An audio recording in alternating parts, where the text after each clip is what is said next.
you live does matter.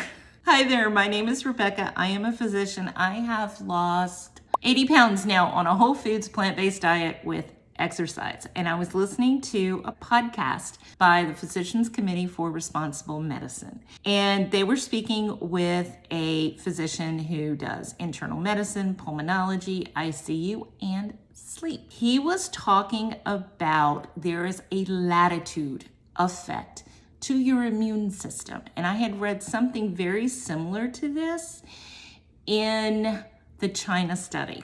So I will link both of those below. But it talks about how far north you live. Your chances of having immune disorders are much, much greater. It has to do with the amount of sunlight that you get, because there are many things that sunlight does with your body.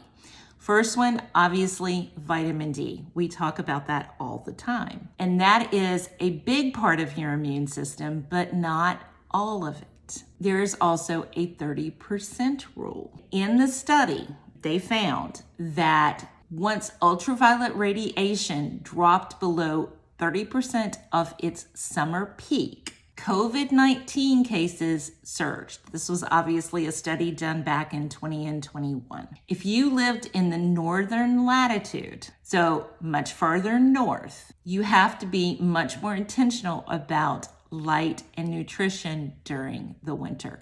And we see that with spikes in the flu and other diseases as well. And then there is also another effect called the Western border effect. And that is because of our time zones. The people on the eastern side of the time zone actually get more sunlight than those on the western portion. It says people living on the western edges of time zones where the sun rises later show higher rates of cancer, cardiovascular disease, and sleep issues. I thought that was pretty interesting.